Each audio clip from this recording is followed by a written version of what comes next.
देखो किस टाइप से लिखना चाहिए, किस टाइप से उसे डिवाइड करना चाहिए, ऐसे के टॉपिक को किस तरीके से अंडरस्टैंड करना चाहिए, और जहां जहां आपने जिस टाइप में 3 पार्ट्स में डिवाइड करते हैं उन 3 पार्ट्सों में कितने कितने वर्ड्स आपको यूज करने हैं।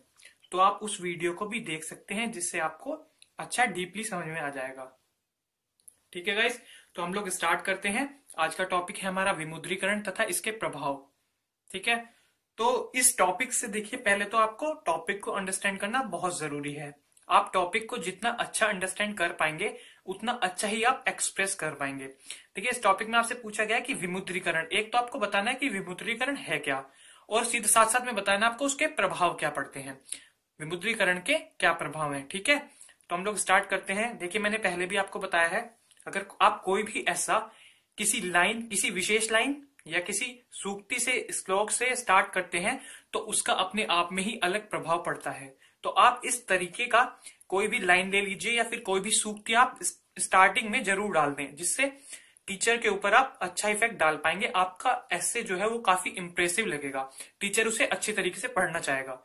ठीक है, तो मैंने जैसे डाला है, विमुद्रीकरण राष्ट्र की अर्थव्यवस्था को प्रकाशित कर देगा। ये बात नरेंद्र मोदी जी द्वारा बोली गई थी, तो मैंने इसी बात को लिख दिया यहाँ पर, जिससे कि अच्छा इफेक्ट पड़ेगा। और इससे एक बात भी पता लगती है कि आपने इस टॉपिक पर पढ़ा हुआ है, जो मतलब आपने अच्छे से इस टॉपिक को अंडरस्टैंड किया हुआ है, कि आपको नरेंद्र मोदी की ये बात भी पता है जो आपने इसमें लिखी है। ठीक है, अब हम लोग देखते हैं विमुद्रीकरण क्या है। ठीक है, सबसे पहले इंट्रोडक्शन है। इंट्रोडक्शन में हमें यही डालना होगा, ऑब्वियस सी बात है, और कुछ हमारे पास है ही नहीं। तो इंट्रोडक्शन में हमने डाल दिया विमुद्रीकरण क्या है। जब सरकार पुरानी मुद्रा को कानूनी तौर पर बंद कर देती है और नई मुद्रा लाने की घोषणा करती है, ठीक है, तब इसे विमुद्रीकरण कहते हैं। जब सरकार जो पुरानी मुद्रा होती है ना, उसे आपने कैंसिल कर दिया, सरकार ने, गवर्नमेंट जो है हमारी, और नई मुद्रा ले ला रही है वो मार्केट में, तो इसे हम क्या बोलते हैं, विमुद्रीकरण हो गया, नोट बंद हो गए। ठीक है, इसके बाद पुरानी मुद्रा की कोई कीमत नहीं रह जाती।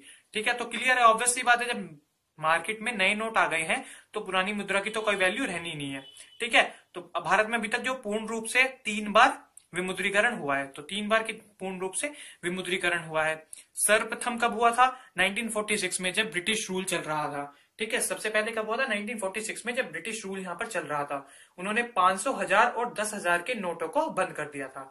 ठीक है, तो सबसे पहले कब, 1946 में यहाँ पर विमुद्रीकरण हुआ, जो कि ब्रिटिश गवर्नमेंट के अंडर हुआ था। ठीक है, इसके बाद सन 1978, देखिए 1977 में इमरजेंसी हटी थी, आपातकाल लगा हुआ था देश में, वो हटी थी। उसके बाद सरकार बनी थी मोरारजी देसाई की, वो प्रधानमंत्री बने भारत के। तो उनकी जो सरकार थी वो जनता पार्टी सरकार थी।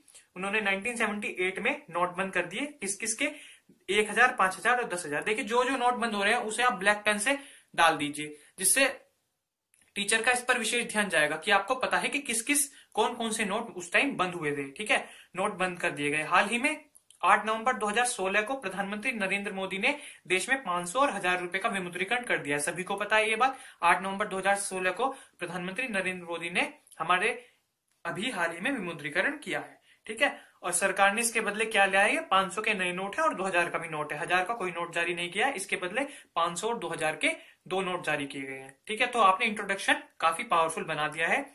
तो इससे क्या पता लगता है कि आपका ऐसे आगे भी पढ़ने लायक है। ठीक है, उसके बाद आप फिर कोई ऐसा श्लोक डाल दीजिए, विमुद्रीकरण का यह प्रभाव है, काले धन का देश में अभाव है। देखिए, इन श्लोकों का अपने आप में बहुत महत्व है। अगर आपको दूसरे बच्चे से अच्छे मार्क्स स्कोर करने हैं तो आपको कुछ उससे अलग भी करना होगा।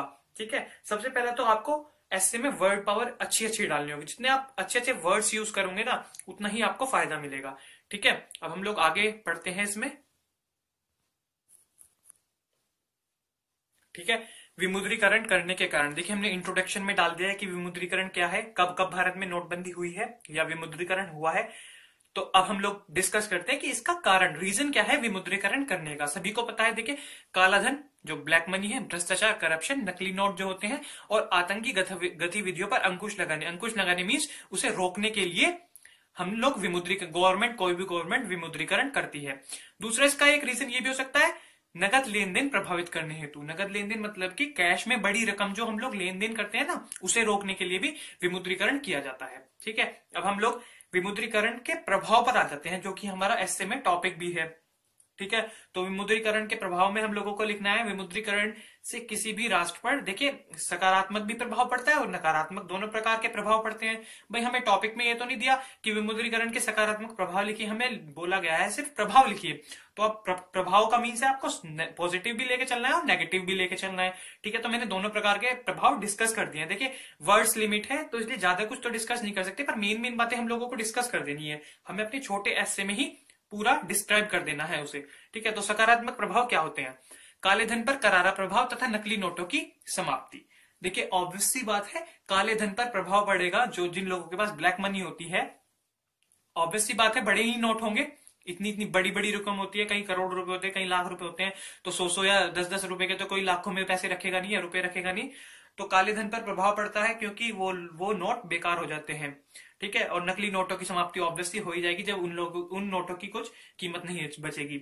अब आतंकवाद और नक्सलवाद जैसी गतिविधियों पर चोट, आतंकवाद और नक्सलवाद जैसी गतिविधियों पर चोट बस पड़ती है, मतलब उन्हें भी प्रभाव पड़ता है। क्यों प्रभाव पड़ता है? देखिए जब उनके पास पैसे ही नहीं होंगे कुछ खरीदने के लिए, तो वो आगे अपना प्रोसेस कैसे कर पाएंगे, ठीक है। उनके पास खाने के लिए पैसे ही नहीं होंगे तो वो आक्रमण कैसे कर पाएंगे, ठीक है। तो इन पर भी प्रभाव पड़ता है। टैक्स कलेक्शन में बढ़ोतरी होती है। देखिए कोई भी अभी हाल ही की बात कर लेते हैं, जैसे मोदी गवर्नमेंट ने विमुद्रीकरण किया है तो उन्होंने ये भी बोला था आप अपने जो आपकी अघोषित आय है उसे घोषित कर दीजिए टैक्स के साथ, ठीक है। तो बहुत से लोगों ने उसमें किया भी, तो गवर्नमेंट को टैक्स जो मिला वो फ्री का टैक्स मिला, जो काला धन था उस पर टैक्स मिल गया। तो वो देश की अर्थव्यवस्था में वृद्धि करेगा, आर्थिक सुदृढ़ता प्रदान करेगा देश को आपके, ठीक है, क्योंकि वो पैसा देश में लगाया जा सकता है। तो देश की अर्थव्यवस्था में भी वृद्धि हो गई यहां से, जब टैक्स आया आपके पास, पैसे आए, ठीक है। और सबसे बड़ा पॉइंट है कैशलेस अर्थव्यवस्था को बढ़ावा मिलता है। देखिए जब आप विमुद्रीकरण हुआ, जब आपके पास पैसे ही नहीं है तो आप क्या करेंगे? अपना डेबिट कार्ड या क्रेडिट कार्ड यूज करेंगे, जिन जिन लोगों के पास होता है। तो इससे क्या होगा? कैशलेस अर्थव्यवस्था बढ़ेगी, ठीक है। आप लोग डेबिट और क्रेडिट कार्ड यूज करेंगे, ठीक है। तो अब नकारात्मक प्रभाव हम इसके पढ़ लेते हैं। विमुद्रीकरण के दौर में देश के पर्यटन उद्योग पर नकारात्मक प्रभाव पड़ता है। ऑब्वियस सी बात है, आप खुद सोचिए, कोई फॉरेनर यहाँ पर आए हुए हैं तो उनके पास इस वक्त जो पैसे होंगे या जो रुपए होंगे वो पुराने वाले ही होंगे, नए वाले तो नहीं आएंगे। जब विमुद्रीकरण होने से पहले वाले उन पे सारे पैसे होंगे, ठीक है। अब विमुद्रीकरण हो गया तो वो यहाँ पर कैसे चेंज करेंगे? इतनी लंबी लंबी लाइनों में, बहुत लंबी लंबी लाइन थी, आप सभी ने देखा होगा, तो उन्हें कितनी काफी दिक्कत पड़ेगी। कुछ भी सामान खरीदने जाएंगे तो कोई दुकानदार लेगा ही नहीं, तो उन लोगों को काफी इफेक्ट पड़ता है। दूसरी बात ये कि कोई आने वाला था, मतलब उसने अपना टूर किया हुआ है, रिजर्व किया हुआ है, अब उसने देखा कि वहां पर तो डिमोनेटाइजेशन हुआ है, तो उसके पास पैसे नहीं होंगे, वो कहां से चेंज करेगा? तो वो अपना टूर कैंसिल कर देगा, ठीक है। तो पर्यटन उद्योग पर प्रभाव पड़ता है। अर्थव्यवस्था में कुछ समय की सुस्ती के कारण जीडीपी पर भी प्रभाव पड़ता है। ऑब्वियस सी बात है, देखिए जब पैसे नहीं होंगे तो मार्केट में पैसे नहीं आएंगे, तो जीडीपी पर इफेक्ट पड़ेगा। पर ये थोड़ा ही, मतलब टेम्परेरी है, इसे टेम्परेरी मान सकते हैं, कुछ टाइम के लिए पड़ता है, उसके बाद सब नॉर्मल हो जाता है, ठीक है। किसी उत्सव अथवा शादी के प्रबंधन में समस्या आती है। देखिए ये तो आपने खुद ही देखा होगा कि जब अभी डिमोनेटाइजेशन हुआ तो जिन घरों में शादी थी उन्हें प्रॉब्लम फेस करनी पड़ रही थी, ठीक है। तो ये भी एक पॉइंट है कि प्रॉब्लम्स फेस करनी पड़ती है, ठीक है। तो ये सकारात्मक प्रभाव, ये नकारात्मक प्रभाव, मैंने प्रभाव भी अच्छी तरीके से डिस्कस कर लिए। अब हम लोग आगे बढ़ते हैं, ठीक है। तो अब भ्रष्टाचार रोकने का निकला उपाय, बाहर निकलेगी अघोषित आय, आतंकी गतिविधियों पर लगेगी रोक, सरकार ने बंद किए 500,000 के नोट, ठीक है। इस टाइप की आप कोई सूक्ति लिख दीजिए जो आपको याद आ रही हो। सूक्ति भी याद नहीं आ रही तो आप कोई एक स्पेशल लाइन अपने माइंड से ही कोई स्पेशल लाइन बना लीजिए और उस लाइन को लिख लीजिए। बस उसके नीचे किसी भी, जिसने, मतलब कुछ भी नहीं लिखना, बस आप उस लाइन को लिख दो, कोई भी एक स्पेशल लाइन बना के ब्लैक पेन से लिख दो, उसका भी अलग ही इफेक्ट पड़ेगा, ठीक है। क्योंकि हर वक्त तो आप सूक्ति आपको याद नहीं है, ऐसा हो सकता है, पर लेकिन आप कोशिश कीजिए जो जो मेन टॉपिक है उन सभी टॉपिकों पे इस टाइप की सूक्ति पढ़ लीजिए, तो आपको एग्जाम टाइम में वो फायदा देंगी, ठीक है। तो अब हम लोगों ने प्रभाव भी पढ़ लिए, सकारात्मक सब प्रभाव दे दिए। अब हम लोग क्या करते हैं? कंक्लूजन दे देते हैं। अतः निष्कर्ष निकलता है कि विमुद्रीकरण किसी भी देश की अर्थव्यवस्था के लिए लंबे समय तक फायदा ही लेकर आता है। इसका कोई विशेष नकारात्मक प्रभाव राष्ट्र पर नहीं पड़ता। देखिए हमने नकारात्मक प्रभाव पढ़े तो उसमें कोई स्पेशल ऐसा नहीं था जिससे बहुत ज्यादा प्रॉब्लम फेस करनी पड़ी, मतलब बहुत ज्यादा प्रॉब्लम हो सकती थी या हो सकती है, ऐसा कोई प्रभाव मुझे उसमें नहीं दिखाई दिया। आप लोग भी इसे पढ़ सकते हैं। पॉजिटिव ज्यादा, पॉजिटिव जो प्रभाव है, सकारात्मक जो प्रभाव है वो काफी अच्छे हैं।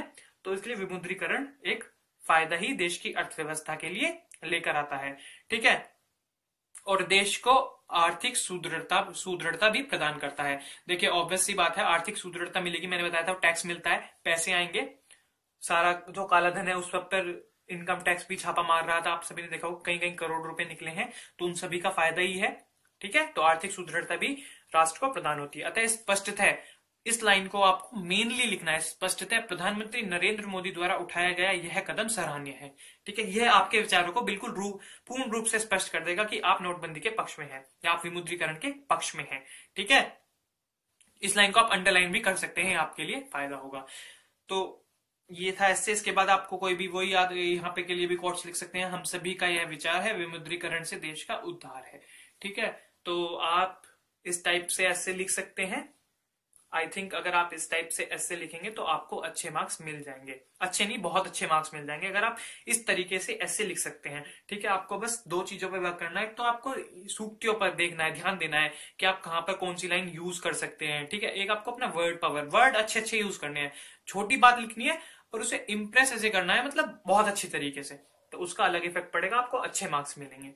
ठीक है गाइस, आप चाहे तो इससे पहली वीडियो भी देख सकते हैं, मैं डिस्क्रिप्शन में उसका लिंक भी डाल दूंगा, ऐसी बात है तो।